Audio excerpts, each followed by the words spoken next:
Guys, welcome to my YouTube channel. I'm actually so excited to be back. I know I've been gone for months, but trust me, I have an excuse. Work has been kicking my ass. I've been busy with life has been lifing. Things have just been coming up, but that's not an excuse. I'm back with back to back content. But before I continue, don't forget to like, comment and subscribe down below and turn off your post notification to get my content. So like I promised when I first started the channel that I was going to be dropping immigration content, relationship content and just life in general. This is one of those videos.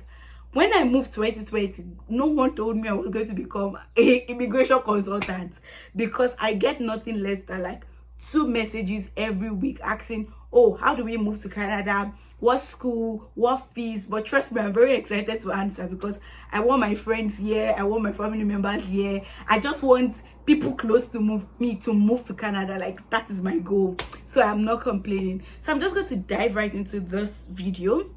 So I moved here as a student, and that is what I'm going to really be talking about. And I believe many of my audiences are young people, but regardless of being young or old, like anyone could come to study. It could be you're doing your master's, your PhD, your postdoctoral degree, like anyone. So it doesn't really matter if you're young or old. So I'm going to be talking about like the study pathway like I used, and also things I considered or things my parents considered for me before like I just moved. Because trust me, I feel it's a huge decision to just move like that, because many people come here and because they didn't put these things in place, they end up probably being depressed, being mentally unstable, being financially stagnant, which we honestly don't want for ourselves. So I believe these are things we really have to like put into consideration before we take this step that jack mine. So people actually move for various reasons. It could be you're coming to study, it could be you're coming to work, or it could be you're just even tired of the country you're in. Like, I'm Nigerian and I know that people in Nigeria are tired. So I totally understand if that's a reason why you're moving. So going through the study pathway, there are various factors you really have to consider. Firstly, you have to consider what province are you staying. Yes, I said province. Many people don't really understand the idea behind having a province, a city and stuff like that. And I'm going to break it down, because I've explained this thing several times to some people and they still don't understand, which I was also like that. I was always confused. Which one is the city? Which one is the province? Like, I totally understand. So I'm going to use the dynamics of Nigeria as a yardstick. So Nigeria being the country is the same way Canada is the country. The way we have several provinces, I think we have about 8 provinces, I'm not sure. But the way we have provinces like Ontario, Alberta and the rest of it, we also have like that in Nigeria, but that's what we call states. Then we have like cities, such as in these provinces, we have city of Toronto, city of Ottawa, city of Waterloo and the likes of it. It's the same way we have cities back in Nigeria, such as Surulere, Ikeja in Lagos. So I believe that should like break it down. It's always very important to consider what province you're staying in, because trust me, financially that is a big decision. If you decide to stay in Ontario, which is like the most expensive province, then you have Ontario's money. So I feel like if you don't have probably people here that you're going to be staying with, or like you don't have family here that is going to house you, I feel you shouldn't limit yourself to just staying in Ontario. But that is a personal preference, like, because I feel many people just move to Ontario either because they feel, oh, you're going to make more money there, or they have family members, which is reasonable, because rents can be overrated. Like, rent is a lot of money. And if you have families here, trust me, you're on the advantage side, because I stayed with my auntie and I was flexing. So that is one thing you have to consider, that do you have people in the province you're staying, or are you going to be renting? If you're renting, you really have to put that into consideration, because these provinces such as Ontario, British Columbia are very, very expensive. So you have to factor that into your decision making when coming to study.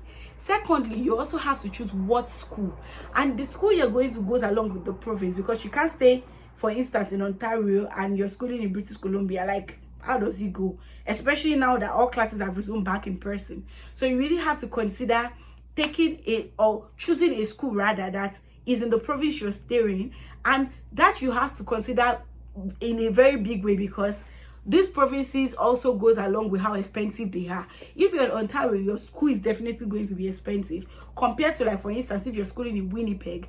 So you really have to consider these things when choosing a school. That what is my financial capacity as at now? Can I actually pay the fees of someone staying in Ontario? Can my parents cater for me if I decide to stay in Ontario? These are things you really have to put into consideration when choosing a school. Thirdly, you also have to choose the program.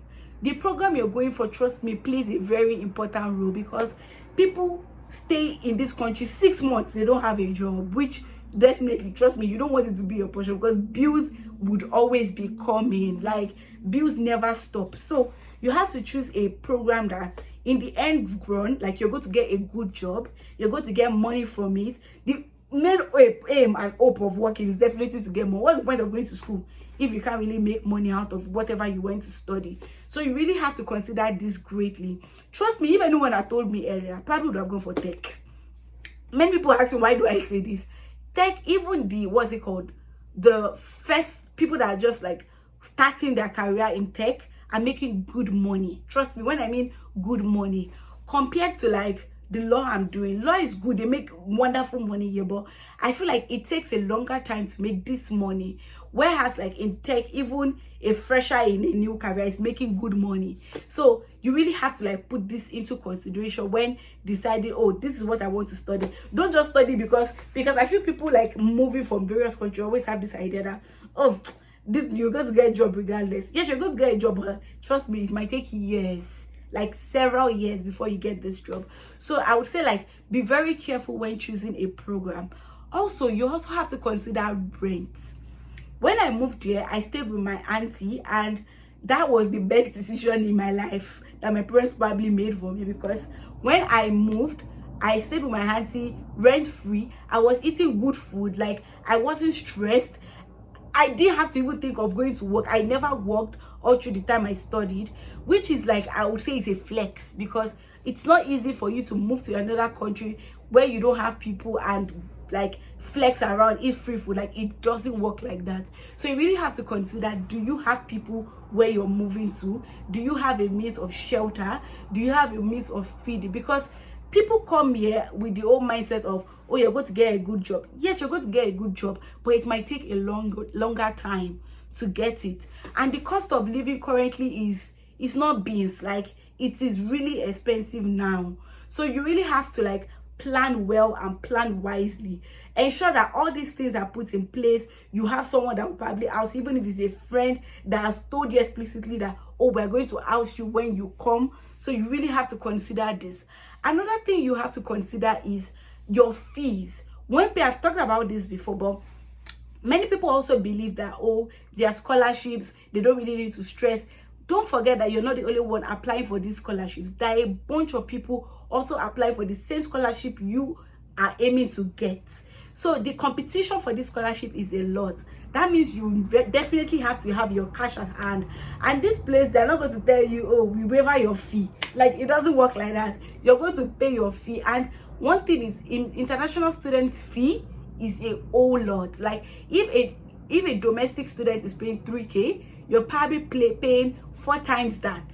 So you can imagine. So you really have to like put all this in consideration before making a decision. So before I close this video, I'm actually going to like put down below, like in the link, for you guys to have a view of IRCC's website. Check it out. Drop your questions in the comment section. I'm going to answer it. Then stay tuned for part 2, where I will probably talk about like various schools, how to begin the whole process of actually applying to move to Canada as a student. You could also apply to like work. I would also talk about that subsequently in coming videos. Stay tuned to my videos, and don't forget to like, comment, and subscribe down below.